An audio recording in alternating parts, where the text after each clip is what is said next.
Kalurang kabataan ng isang pagdayanan. Minsan po ating meron ang pamilya, sinalilang Bilen, King SM. Din tauhanan ng Bilen, binalot ng tunggal-tunggal kahon, at delano ng isang tarika. Kabang bumuklat doon ang kahon, masaya na, excited na, ulit tunggal dita, mabubuo yung Bilen, King Karelang Balen.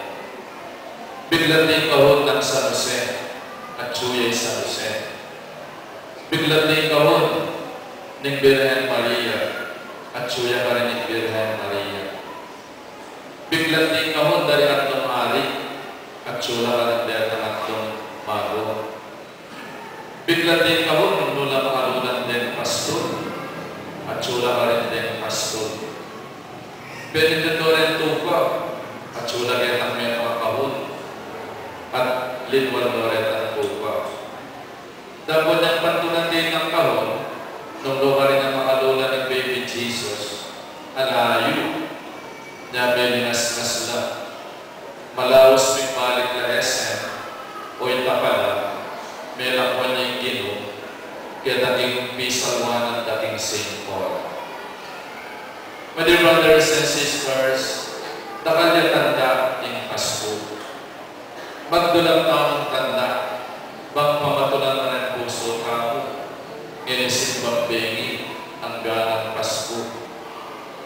Den tanda, ang mga kaibigan ko lang na natatao, ilapit ng Christmas tree, den parol, den Christmas lights, at den tera. Megad kaya may Santa Claus, ay naman taga Pilipinas. Kaya may kanyang reindeer. Masaya ka ang manakit tanda in Advent wreath namo, the Christmas songs namo, as namang kasaya. Pero in tanda na ng Pasko, simply yan, kaya parol, kaya Christmas tree, kaya Christmas lights, akit tayo ng tandang ini, kaya naging kaya taong Bilen, ama santing. Lawan-lawan kayo ng Bilen nyo, malaguya yung Birhen Maria, masanting ay San Jose. At yung tanda ng Pasko, ito ang makalimutan. Jesus, ang makakira, kaya taking lalabangan. Ito yung sinabi na rin Anghel kareng Pasko, kana sinabi ng Anghel kareng Pasko. Ing tanda para kaya tayo, yapin ini, manakit kong meto kabingot, ang makabalot lampin, at makakera king lalabanan. O rin ang pigunaman tamo ngayon Pasko, ing tanda ng Pasko. Ba, medyo masaya kung manakit kaya kayo.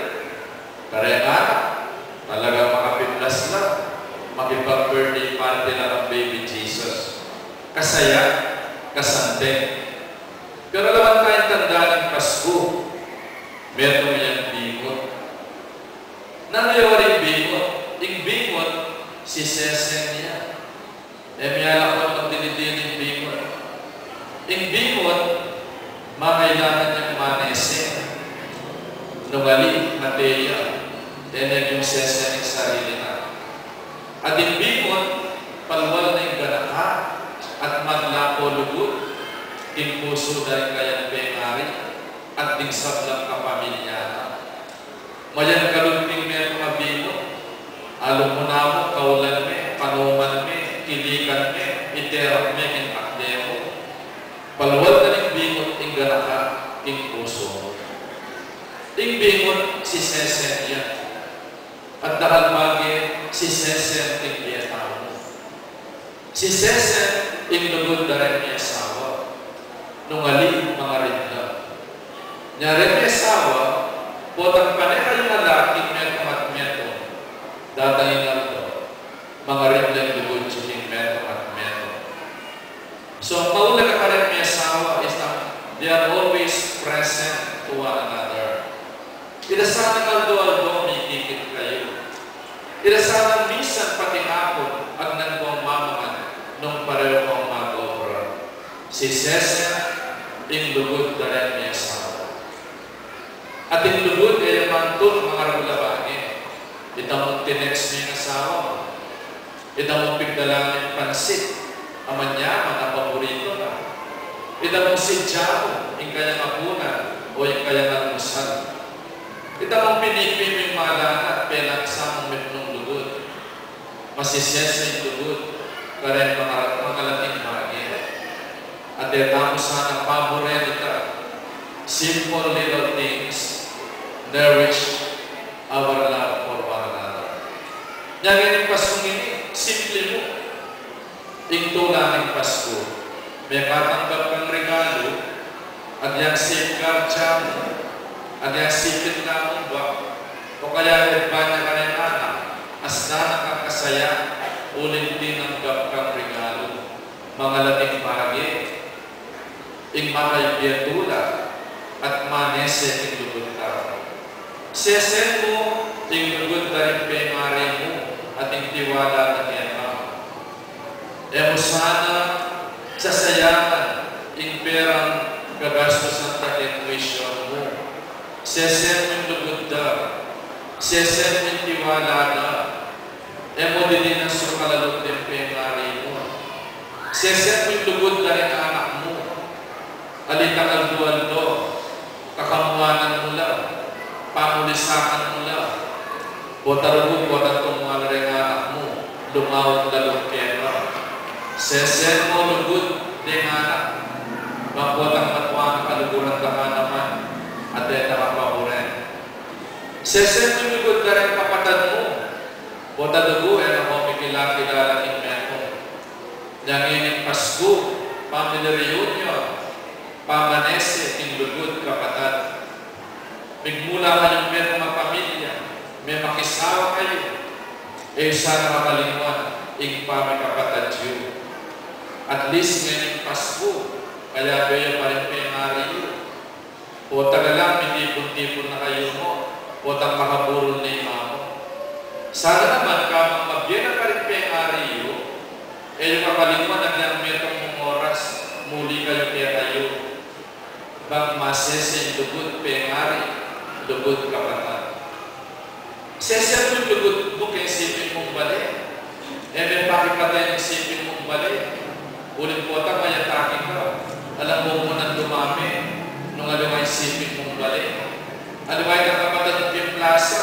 Ulit ba yung ayaw sita, may tena. Sese mo, yung lugod yung sipin balik. Alita may panistig kayo, at may get kayo. Wata ka siya, pala may Pasko, bandam na nga natin, ang ay buhay kaya. Sesen nyo, ing pamisiping balik. Ikaw yung anak, sesen nyo yung pamag-aral yun. Bangketa, mayari kayong pamag-aral, at nabangnan nyo yung kanawan. Ikaw yung negosyante, sesen nyo yung tiwala na rin customeryo. Nung magreklamo lang, palibere, sige. Magbalik mo rin ito kayo. O tapos, ipatid mo nga din customer mo. Ito, magbalik niya ka. Dahil magreklamo, may kukulit. Sige, tayo. Magbalik na pa. Kasi masatikit ang customer service mo eh. Pero pwede patid. Masali service niya may kayo yan. Kasalanan nyo. Tanda mo na magbalik niya ka. Nakusalin niya ka. Ulingan mo yung pre-reklamo ko.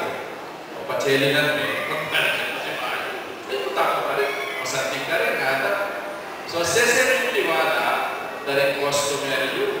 Kayo ko nga. Daring chika sa maese. Di ka rin nasuki, di na dontera naman, para magbalik pa sa bayo. Si sesen yung negosyo. Sesen mo rin kaya yung tilapia. Di kaya yung manok. Nakalabagin si sesen yung biyatang. Sesen tamo yung lubog pamilya. Sesen tamo yung pamisasan meto, yung kinatamong komunidad. Sesen nyo, yung pamikalugod ng San Pedro, ang pong Santa Rita. Ulit pala kung may kapatid ko yung itatayang pusan. Sana dati nga ito, panamdaman yung metong nakayo mo. San Pedro ang pong Santa Rita. Hasta ng pamikan lapit, yung kaya yung pamiyuglayan, din ang bambari marin. Sesen yung lugod yun. Pami kapatid, ang pong pamidamay at komunidad. My dear brothers and sisters, imbimot kaya mati, imbimot mateya, no MSSN. Mangailangan niyang lima at lugod ing metong kabingot. At yung kumabing sarili na, o hindi pamaganan ng bingot, kailangan tayo metong at metong bang kumabing tao. Alang taong mabibigyan para kang sarili na, alang taong mamamati para kang sarili na, at din taong pagibatan ing metong at metong. Kung pwedeng sabihin na kailangan ni mamo, kailangan may mamo ko itatang mo, at yan natin nakakasawa, alimang penari. Kailangan mo rin kapatid mo, kailangan mo rin sipin mong balik, kailangan may komunidad mo, bangunyan kita ng ikasalpantayanan mo. We are interdependent with one another. Yes, we speak of independence and dependence, but we are interdependent with one another. Kailangan tayo meto at meto. At yan din kaya yung balik, kailangan nyo na. Kailangan mo yung driver mo. Kailangan mo rin teacher mo. Kailangan mo rin kakyano mo. Kailangan mo rin kaklase mo, rin barkada mo. We need one another. Nung makanala ng bingot, kailangan hindi kapatulog ng iman. We need one another. At yung bingot, paluwal na ingsab ng mayat yan. It will bring out the best in you. Dahil kinasabak ko at kaya ng lahat, mas lalo lang maging maganaka. Uling itang anak na, paluwal na yung ganaka. Paluwal na yung lugod, ikaray ng puso. Gawa na ang maganaka ng anak. Gawa na ang malulusan ng anak. Huwag ang damdaman mo yung kikak ng anak. Manasok ang puso, evangelin niya may paulo. Huwag ang maranong niya, evangelin niya may pagtipid ng gatas. Gawa na ang malugod, malulusan ng meto hayala. Sana yung kino. Ngayon kaya ba itana? Gawa na kataang mayat at tao. Gawa na kataang malugod at tao. Paluwan na sana yung lulus na ng puso tao. Uling yung Diyos may